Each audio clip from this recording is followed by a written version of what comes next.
Hello friends, எல்லாருக்கும் வணக்கங்க. இன்றைக்கி நம்ம கிச்சனில் ஒரு அருமையான குழம்பு ரெசிபி தாங்க பார்க்க போகிறோம். நாட்டுக்கோழி குழம்பு டேஸ்ட்டில் முளைக்கட்டின சுண்டல் கடலை குழம்பு பண்ண போகிறோங்க. இந்த குழம்பு வந்துட்டு சப்பாத்தி, ஒயிட் ரைஸ், அப்புறம் வந்துட்டு பரோட்டா, நான், அப்புறம் வந்துட்டு இட்லி, தோசை, இது எல்லாத்தோடையுமே அட்டகாசமான மேட்சாக இருக்குங்க. இந்த முளைக்கட்டின சுண்டல் வந்துட்டு நம்ம எப்படி பண்ணுறோன்னு சொல்லிட்டு இன்னொரு வீடியோவில் பார்க்கலாங்க. இப்போ இது கழுவிட்டு குக்கரில் சேர்த்துருக்கேன். இப்போ கொஞ்சம் தண்ணி சேர்த்துக்கலாம் நம்ம வேக வைக்கிறதுக்காக. இது வரைக்கும் நம்ம சேனல் நீங்கள் சப்ஸ்கிரைப் பண்ணலைன்னா சப்ஸ்கிரைப் பண்ணிக்கோங்க, பெல் ஐக்கானை கிளிக் பண்ணிக்கோங்க. இப்போ குக்கர் மூடிட்டு 2 விசிலில் நல்லா பூ போல் வெந்துருங்க. 2 விசில் மட்டும் விட்டு எடுத்துக்கலாம். இப்போ வந்துட்டு ஒரு 3 தேங்காய் சீல் எடுத்துருக்கேங்க. மிக்சி ஜாரில் அரைச்சி எடுத்துக்க போகிறோம். இப்போ 1/2 ஸ்பூன் சீரகம் சேர்த்துக்கலாம், 1/4 ஸ்பூன் சோம்பு சேர்த்துக்கலாங்க. இந்த வாசனை வந்துட்டு அவ்வளோ நல்லா இருக்குங்க. இப்போ வந்துட்டு சின்ன நெல்லிக்காய் சைஸ் ரொம்ப குட்டியாக வந்துட்டு புளி எடுத்துக்கலாங்க, ஊற வச்சுக்கலாம். இப்போ தேங்காய், சோம்பு, சீரகம் துருவியாச்சு. இப்போ சின்ன வெங்காயம் சேர்த்தாச்சுங்க.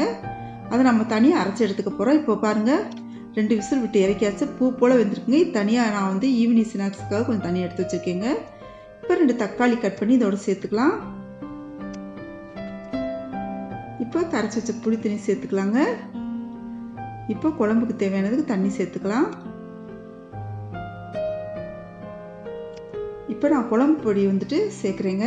உங்ககிட்ட குழம்பு பொடி இல்லை அப்படின்னு சொன்னால் இந்த லிங்க் வந்துட்டு டிஸ்கிரிப்ஷன் பாக்ஸில் கொடுக்குறேன், பார்த்துக்கோங்க.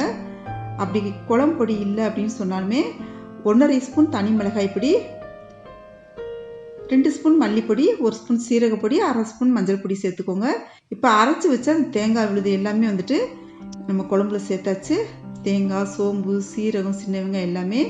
இப்போ வந்துட்டு 1/2 ஸ்பூன் மஞ்சள் பொடி சேர்த்துக்கலாங்க. நான் வந்துட்டு எப்பவுமே குழம்பு பொடி செய்யும்போது மஞ்சள் வந்துட்டு கொஞ்சம் கம்மியாக தான் போட்டு அரைப்பேன். என்னன்னா மஞ்சள் அதிகம் நம்ம சரிசமாக போட்டோம் அப்படின்னு சொன்னால் அதோட வாசனை எல்லாமே எடுத்துருங்க. அதனால வந்துட்டு குழம்பு செய்யும்போது கொஞ்சம் மஞ்சள் சேர்த்துக்குவீங்க. இப்போ வந்துட்டு உப்பு சேர்த்தாச்சு, குழம்புக்கு தேவையான உப்பு. குழம்பு பாருங்கள், கம்மன்னு வாசனையாக இருக்குது. அவ்வளோ ஒரு வாசனைங்க. பார்க்குறவங்க வந்து கேட்பாங்க, உங்கள் வீட்டில் நாட்டுக்கோழி குழம்பு வச்சுருக்கீங்களான்னு சொல்லிட்டு. அந்தளவுக்கு வாசனை வந்துட்டு கம்மன்னு இருக்கும். இப்போ நல்லா குழம்பு கொதிச்சு வந்துருச்சுங்க. இப்போ வந்து நம்ம தாளிக்க போகிறோங்க. குழம்பு வந்துட்டு இப்போ ஆயில் சேர்த்துக்கலாம்.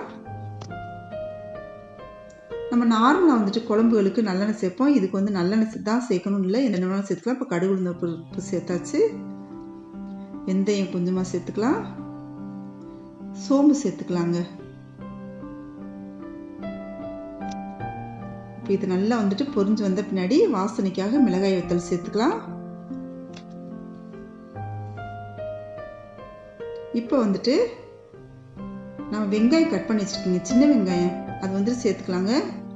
நான் ஒரு 15 சின்ன வெங்காயம் கிட்ட கட் பண்ணி வச்சுருக்கேன் பொடியாக. அதை வந்துட்டு சேர்த்துட்டு கோல்டன் கலர் அளவுக்கு நல்லா வதங்கட்டும் வெங்காயம். இப்போ கருவேப்பிலை சேர்த்துக்கலாங்க. இந்த குழம்புக்கு இந்த தாளிப்பு வந்து ரொம்ப கண்டிப்பாக முக்கியமாக கவனமாக செய்யணுங்க. இப்போ வந்துட்டு தாளிச்சாச்சு. இப்போ குழம்புல சேர்த்துக்கலாம். இந்த டைமில் வந்துட்டு நான் ஒரு 5 சின்ன வெங்காயம் வந்துட்டு பொடியை கட் பண்ணி வச்சுருக்கேங்க. கொஞ்ச நேரம் நல்லா தாளிச்சா நம்ம வந்துட்டு மூடி வச்சிடும். எப்போவுமே தாளிச்ச உடனே வந்துட்டு திறந்து வைக்கக்கூடாது, மூடி வச்சிடணும். இப்போ நான் அந்த சின்ன வெங்காயம் பொடியை கட் பண்ணி வச்சுருக்கதை அந்த குழம்புல சேர்க்க போகிறேங்க. இது வந்துட்டு அட்டகாசமாக ஒரு கூடுதல் சுவையை கொடுக்குங்க. செஞ்சுட்டு நீங்கள் வந்து மூடி வச்சுருங்க. இவ்வளவுதாங்க, அருமையான நாட்டுக்கோழி குழம்பு டேஸ்ட்டில் முளைக்கட்டின சுண்டல் குழம்பு ரெடி ஆயிடுச்சு. இந்த ரெசிபி உங்களுக்கு பிடிச்சிருந்துச்சுன்னா நம்ம சேனல் இது வரைக்கும் சப்ஸ்கிரைப் பண்ணலைன்னா சப்ஸ்கிரைப் பண்ணிக்கோங்க, பெல் ஐக்கானை கிளிக் பண்ணிக்கோங்க. எப்படி இருந்துச்சுன்னு சொல்லி கமெண்ட் பண்ணுங்கள், லைக் பண்ணுங்கள், ஃப்ரெண்ட்ஸ்க்கு ஷேர் பண்ணுங்கள். தேங்க்யூ.